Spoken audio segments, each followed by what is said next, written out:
Hi, everybody. I'm Kelly Wright, and you're in tune to America's Hope News. I want to ask that you go to America's Hope News Facebook page as well to follow the details of why this is a live presentation. And it's because I'm here at the University of Illinois Chicago at the Department of Public Health, but more importantly, it's an opportunity for you to meet a gentleman who I've been following and really applaud his efforts in how to cure violence, and that is Dr. Gary Slutkin. Good of you to be here and allowing us to come in to talk to you about the epidemic of violence. How do we address it, especially given what's happened this past week with the Tree of Life Synagogue in Pittsburgh, and of course this past week in terms of bomb devices being sent to various people who are from the Democratic Party. What are we seeing in our country, and how do you address it? Yeah, thanks for being with me and us today, Kelly. It's very exciting to talk to you. I'm really grateful to you for visiting us.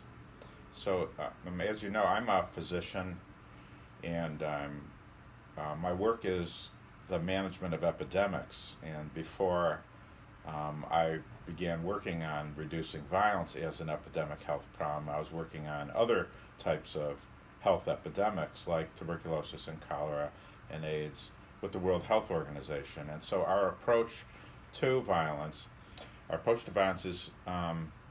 is that way, is to manage it as if it was and it is a health epidemic, because it spreads, because the people who do it have picked this set of behaviors up from other people, just like they pick up cholera and so on. And so we use methods for managing it that have been very effective, and this approach allows us to get results that are different, that are stronger than the usual ways of this problem.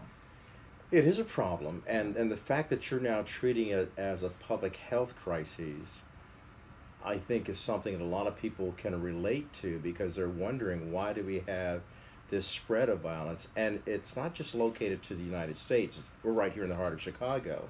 Many people have described Chicago as the killing fields of America, but you have seen it all around the world. Let's be clear here. You've traveled and worked as a doctor in some of the most troubling hotspots of the world. Perhaps you could give us a little bit of background on this, since we are live and we want people to know how you have actually been in the fields where there are really some bad things happening. Well, in the first half of my own career was managing these other types of epidemics like tuberculosis and cholera, and I was living in Somalia. I was working in East and Central Africa, and also in Southeast Asia and in Latin America. The World Health Organization works all over the world. Yeah. And we were setting up the first AIDS programs, and that was the management of behavior and trying to change behaviors. And so I was fortunate enough to work in a team of experts on preventing incidences of disease, whether it be AIDS or cholera, and then preventing additional episodes of that disease because they have characteristics of spread. So, yeah, I was in my first career working in Central and East Africa, a little bit in the Middle East, somewhat in Latin America and in Asia, and then I came home to the U.S., having been away for 15 years, 10 years straight, and saw violence behaving in the same way. And so since we started that and did a redesign on how violence might be managed, we did some work in Chicago, and now we're working in 25 cities in the U.S. and 100 communities around the world. Wow. With a lot of concentration in Latin America, where there are very, very high homicide rates, and also in the Middle East. We've done some work in South Africa on the Kenya election in 2013, and the prison situation in UK. We've been advising governments and communities on reducing violent extremism. We've been working with cartels and tribes and all kinds of different manifestations of violence, because they're all different parts of really the same thing. Yeah, you've unpacked a lot in that, because Yeah. it isn't, violence just isn't gun violence. It's also domestic violence. It's also sexual violence. uh, get birthed by human trafficking and what I like to call sheer evil, because in my heart I'm thinking, how can you do that to another individual? Yet it goes on. So I wanted to ask you. I've noted that your program results in reduction of violence wherever you're operating. You're operating in 100 countries now, or 100 communities, and all throughout the United States in 25 cities. How does the model, how do you get that model out there? I mean, obviously you train people and they become what I call violence interrupters, Right. if you will. Right. That's the way it is. It's so. The way we view the problem is, in the first instance, different. I mean, so we see the people who are doing violence as having a health problem themselves. And the likelihood that someone is going to do violence relates to the amount of exposure they've had to it, whether it's in their community, whether it's in a war zone, whether they're in the military, whether they're in a tribe or cartel, and whether their friends are doing it or whether their family had done it. And this is all predictable. Violence is predictably spreads. So the way as cholera and these other things do. So what we do is we train health workers. It's a different type of a health worker. Actually, health workers for all of these things have different types of training, but their principal mode of action is essentially the same, which is to find out where there might be a case, and then to prevent that case from progressing. So you find someone who might be doing violence or might be thinking about doing violence and get to him or her. It's usually that is to say him, and persuade him out.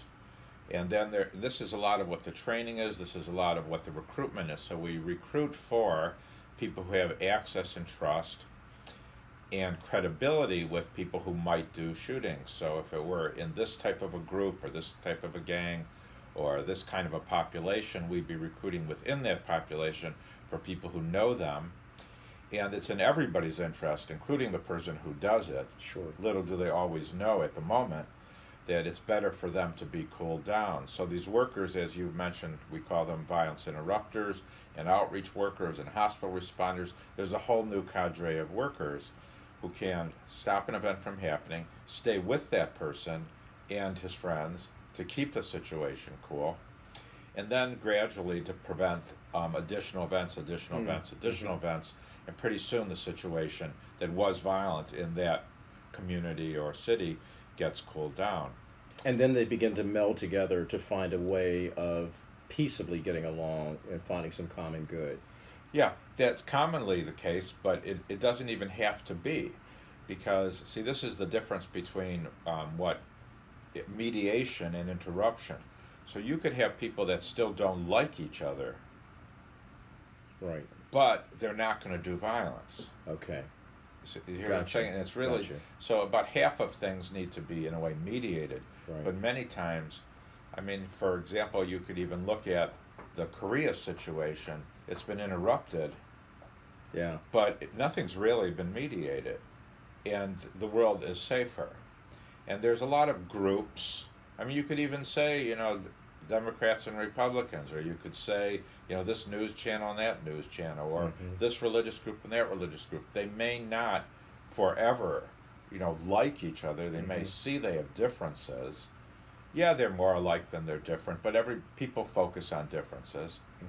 And so they still may not like each other, but they would not do violence against each other because their friends are now cooling them down themselves, and they're seeing that this is actually a safer situation, a better situation for them, their friends, and so on. So what you've encapsulated here is what, and I'm a person of faith, but it reminds me of the Beatitudes where Jesus Christ is saying, "Blessed are the peacemakers, for they'll be called children of God." Now, I don't want to dwell on the specifics of the faith, because we're seeing that all people from all different walks of faith can be subject to becoming victims of violence. And just let me part for a minute here. For those of you who are watching right now, you're probably wondering what you're watching if you're just coming into this Kelly Wright Worldwide Live on Facebook. First of all, I want to thank you. I'm representing America's Hope News, and also I'm here with Dr. Gary Slutkin, the founder of Cure Violence, here at the University of Illinois, Chicago, the the School of Public Health, I should say. And we're talking about the key aspect of him modeling this program where you too can learn how to become a violence interrupter. You were talking about a lot of different forms of violence and the fact that you're trying to get to individuals before they commit the act. Top of mind on our hearts and minds right now, and our thoughts and prayers, are the 11 victims and the entire community there in Pittsburgh at the Tree of Life Synagogue. How do you can't predict violence. You know it can happen anywhere. How do you respond to people in that situation where they're grieving? Some are angry and some are sad. All are trying to come together and make sense of all this. How would Cure Violence, or how does Cure Violence go into a situation like that where the pain has already been inflicted? And how do you deal with it so that you can get to those individuals who may have some sort of angst towards people who are of the Jewish faith, or people because of the color of their skin, black, brown, they may have issues, like the gentleman in Florida as well, who was sending out those pipe bomb packages. Well, I mean, there's a lot to do. And I'm sorry, I misspoke. I said pipe bomb packages. I meant bombing devices. Let me correct myself. Yeah. Okay. So, I mean, there's a lot to do in all these circumstances that are helpful to people afterwards, that relate to, and you can hear even the way I said afterwards, that, you know, that they have been traumatized, their family, the community, the synagogue, whether it's a church, whether it's a community. There is a lot to be done so that people can express themselves and get to feeling safe, knowing that it isn't their fault, and getting to better understand what just happened. They're left with a lot of trauma. Mm-hmm. And that is not something that's going to get solved in a day or a week, and they're left with loss. Our job is to ensure that those events don't happen. Right. None of these events should have happened, whether it's these threats or mailings of potential explosives, whether it's these attacks in churches or schools, whether it's this one in the synagogue or others that have happened or that have been threatened. None of these should happen. And as well as the violence in the community that's going on. And there's several pieces that are missing in the formula for stopping this.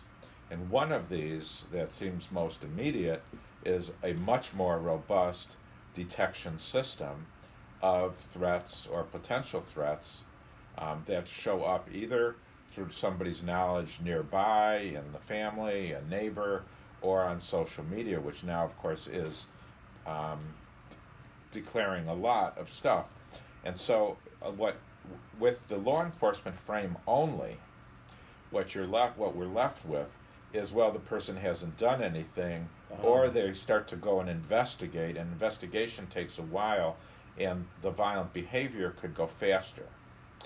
Or, you know, such as in the FBI followed this person who became the shooter in the Pulse nightclub in Florida. Right. The FBI followed that person for twice for 6 months to 12 months, while he wasn't doing anything yet. Mm-hmm. Whereas the health model to this would put health workers who confidentially, with trust, in access, to be interacting with that person, even though he or she, but usually he, has not done anything yet, to find out what's going on, how you're thinking, you know, how you're doing.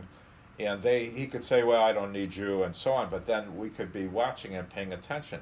And then you're able to detect, or even talk them away from. We're detecting it at an earlier stage. That's what we're always trying to do in health and medicine, is detect something at an earlier stage when there are signs. You have someone, for example, has tuberculosis. There are earlier signs where it might be a little bit of a cough or a little bit of a fever. We would not just watch that person get worse and worse and worse and worse and then catch him. We would want to help interrupt the progression of that problem. That's amazing, because what you're talking about then is and your phone's ringing, but that's okay. We're live. We'll let it ring.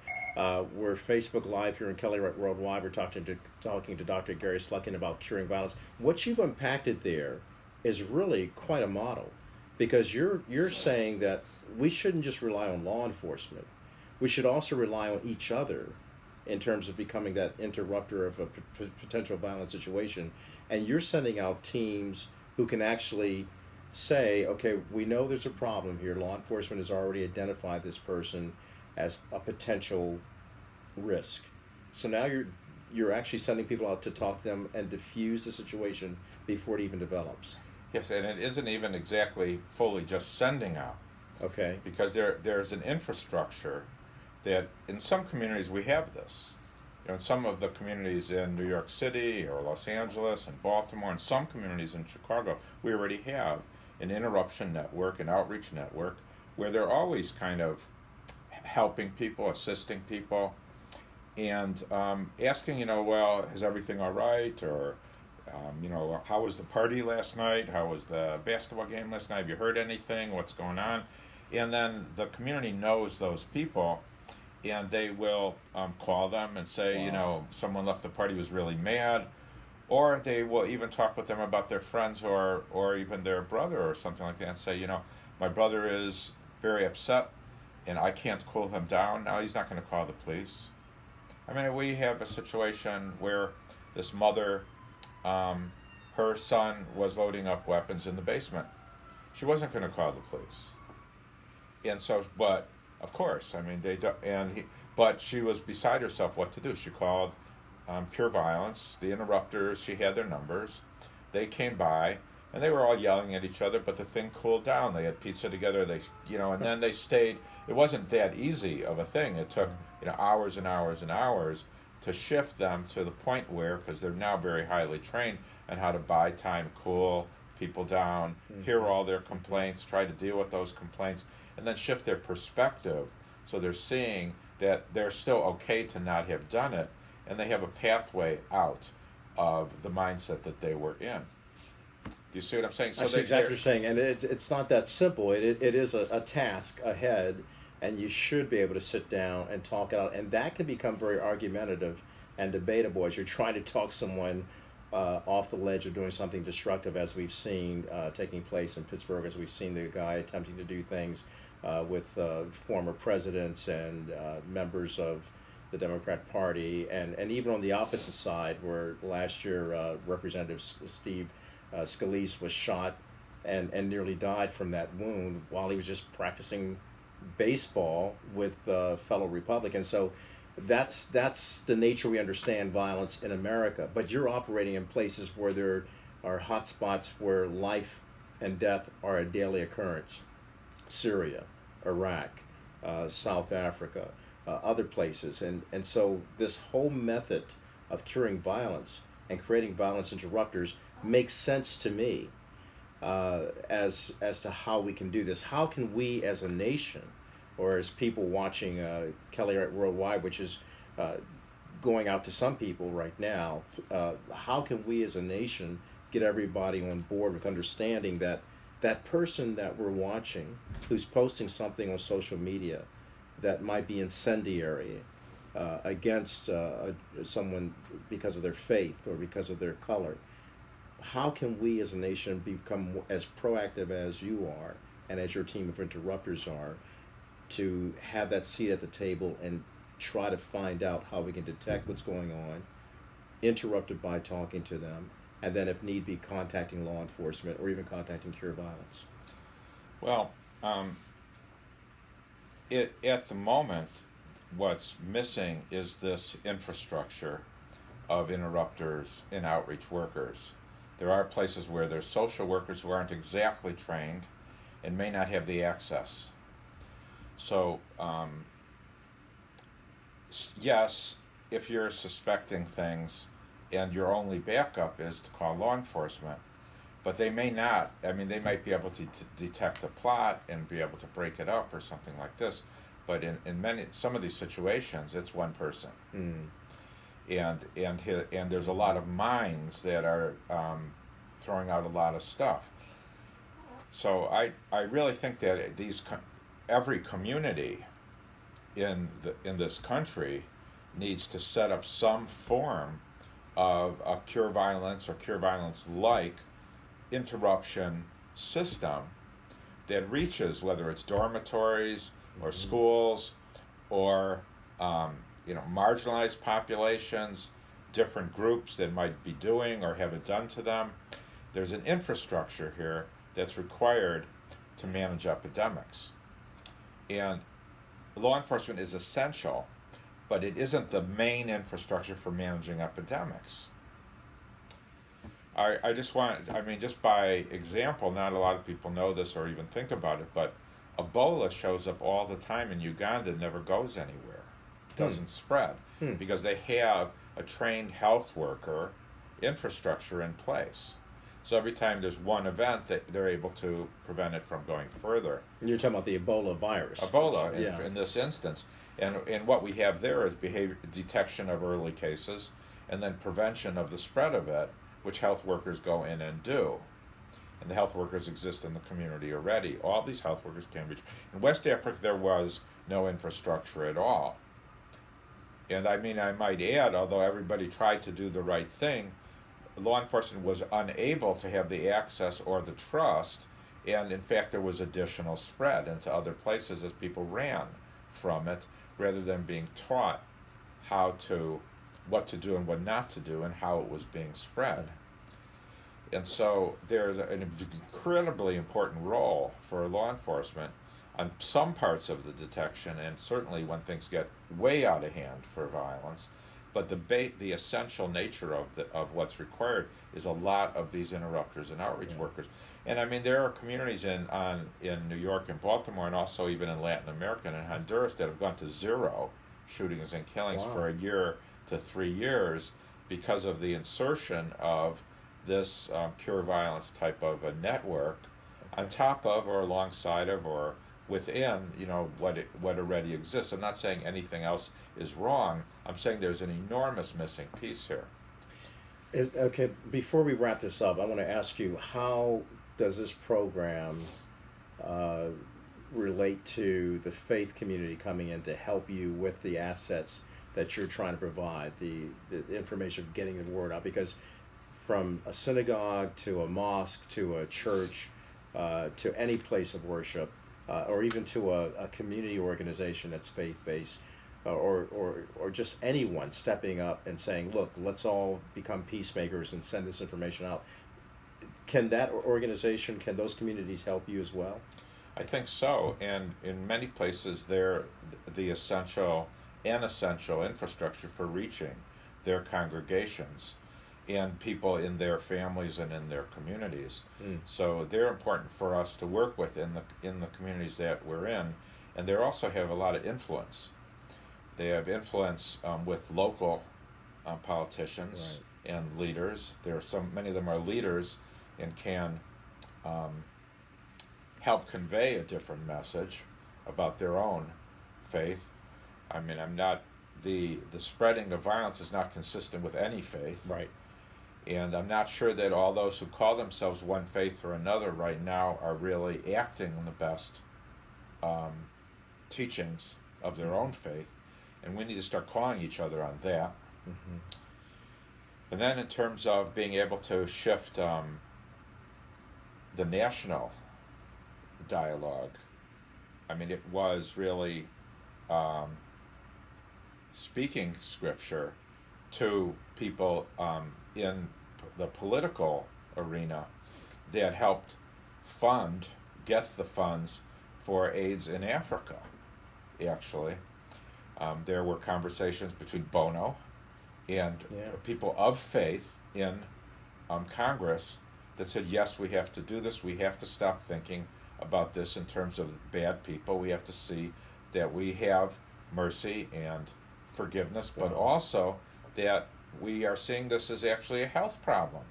And we need to be helpful to people who have a health problem, because health and holiness actually come from the same word. Yes. It's about being whole, and we can't do this in isolation. Health and and holiness are the same place.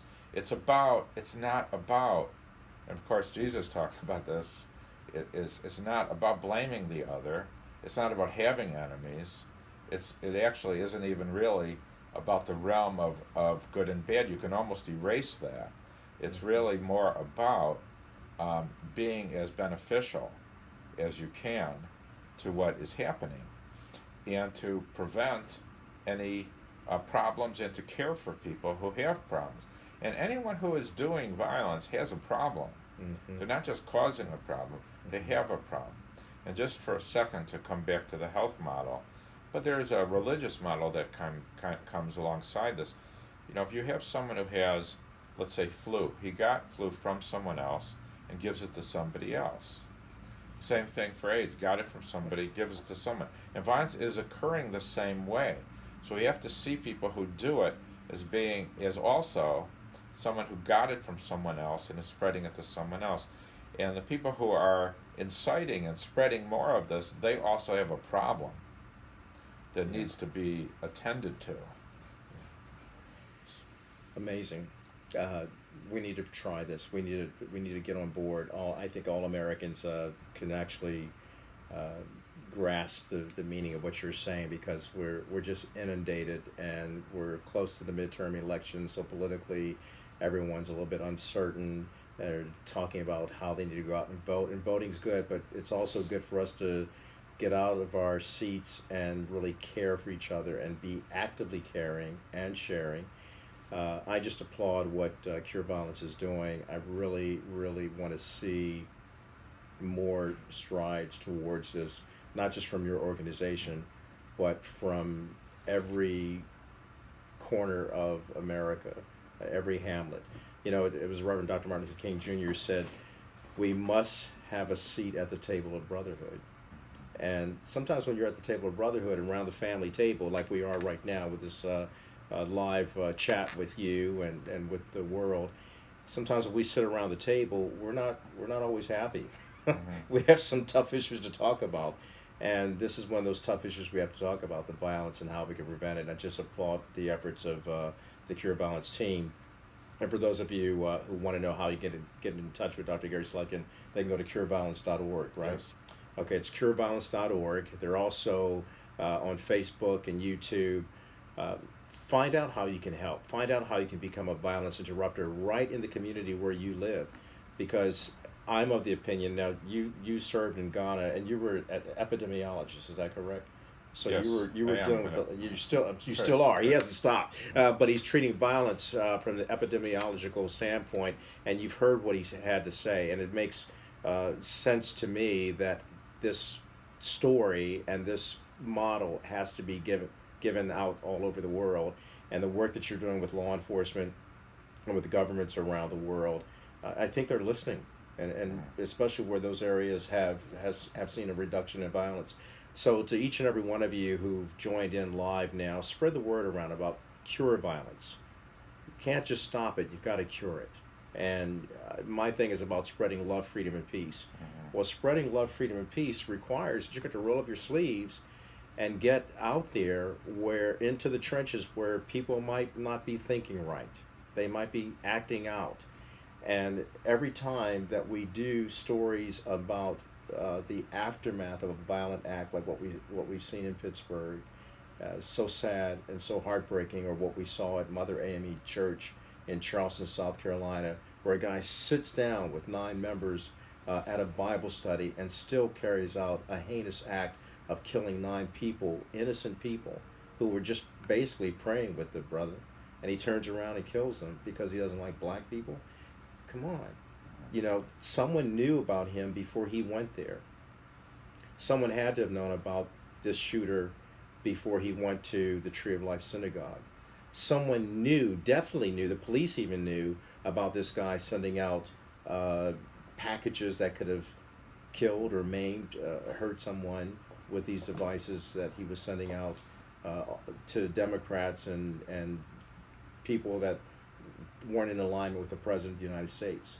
Someone knew the shooter who shot the Republican Steve Scalise. Someone always knows. Someone knows the gang member who's going to go out and put a hit on someone.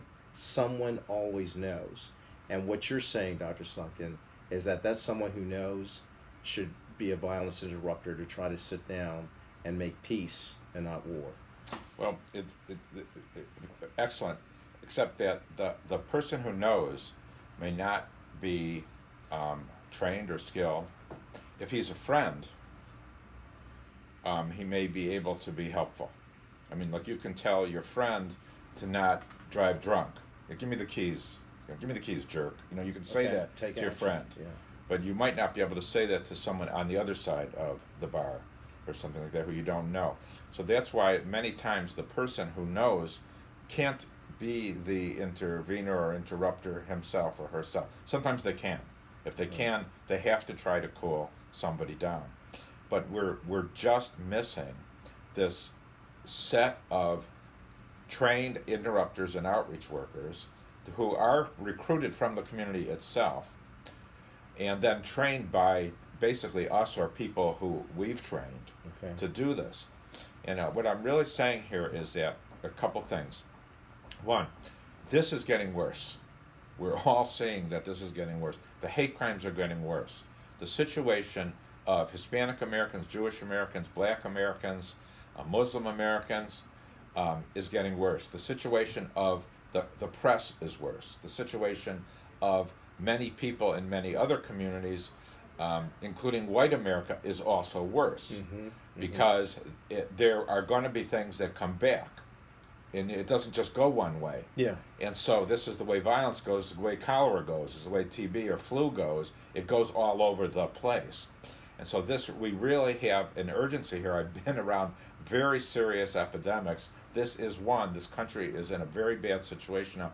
We have to insert these networks now of, Cure Violence and Cure Violence partners need to really be amplified and built into city networks and country networks now, as we did with AIDS years ago in Africa when it was all over the place, as we did with Ebola in West Africa. We need to put in some new stuff additionally.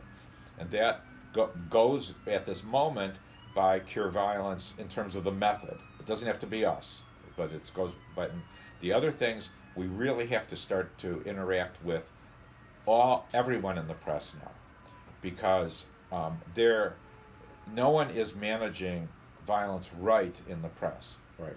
Nobody is. Right. Nobody is. There isn't a side here. It's being accelerated by the actions almost everywhere I look. And I remember the head of the global program on AIDS years and years ago, he went to the press and he said, I need your help. He said, well, we're going to, this is a really giant epidemic. We're going to talk with you and we're going to follow everything. And that isn't why I came to you. This is what Jonathan Mann said. He said, they have the epidemic wrong. The population and the leaders have the epidemic wrong. They have the people wrong. They're seeing them as bad people. They're not seeing them as an epidemic process, and they don't know what to do. Yeah. So right now I'm seeing that the press and the media, everyone's trying to do the right thing, but they don't know there are ways to cool down an epidemic, no matter what your side or politics or religion or ethnicity is. It's in everybody's interest to cool this down, and they should be doing the things that cool it down. They need to take some of the emotion out of it. They need to stop repeating it. They need to be very careful of the speech. There's a particular language they should use rather than the language that they're using now. Yeah. There's some things that they shouldn't be just showing so much. Dr. Gary Slutkin, live on Kelly Wright Worldwide, and you can go to his page, Cure Violence. You can also check out Lamont McLemore, as you know, the founder of the Fifth Dimension, 6-time Grammy winner, who saw violence going on, and he wrote a song called Ceasefire. Well, now, as a result of him launching that song, Ceasefire, which is sung by Julio Hansen, it's a song that he wants to actually send out and make it go viral. He's inviting some of his friends who are incredible celebrities that we know in music, like Mary Wilson of the Supremes, the Friends of Distinction, Bubba Knight of Gladys Knight and the Pips, the OJs. I'm included in that as well. and more people are coming on board. Some of the younger artists are watching what Lamont has launched, and he contacted you, or you guys contacted each other, and you saw a need for even musical artists, like you mentioned, Bono, talking Very much about so. the African problem in terms of AIDS, and as a result of his campaign to try to not only musically but socially bring people to the table to do something about AIDS. So Lamont McLemore, kudos to you and to all those stars who are coming in to your influence, and thank you for using your influence to spread the message along with Dr. Gary Slutkin that we can cease fire, cure violence, and as I like to say, spread love, freedom, and peace. You see that sign right there? It says, "Stop killing people." What this gentleman is doing and his team of violence interrupters is to help proactively ensure that happens so that we're not dealing with the painful realities of what violence does. It robs us of our joy, it robs us of life, liberty, and the pursuit of happiness. At the end of the day, we're Americans, yes, but we're also members of this globe. And this planet can be saved if we have people like yourself, Lamont McLemore, and others, all of you join in. And if you're a star or a musical artist and you're watching this, understand what Lamont is trying to do with this song. Because as you know, as you've talked to government leaders around the world, sometimes words can collide, but music tends to blend and harmonize. And Nice. so I'll end it with what Lamont says. He says in the opening of the song, "There is a weapon of mankind, and it's easy to find. Just look in the mirror. It's us, mankind." Dr. Gary Slutkin, thank you. Thank you. I love Chuck. what you're doing. I love what you're doing. Thank you. I hope these kinds of programs can help. We need to use social media for all the things that it's capable of doing. So hopefully, when you see this, spread it, share it with your friends, share it with your friends and say, okay, yeah, we can grieve and we should grieve, and we can heal and we should heal, but we can heal the brokenness and the broken windows that are out there through Dr. Gary Slutkin's program. And like he said, he's not exclusive to this. You can find other programs that are involved in things like Cure Violence. But the point is, do something. Become your brothers and sisters' keeper, not their killers. I'm Kelly Wright. Check us out on America's Hope News. This is a wonderful program, Cure Violence. Peace out. Oh, Margie, I forgot to say something about you.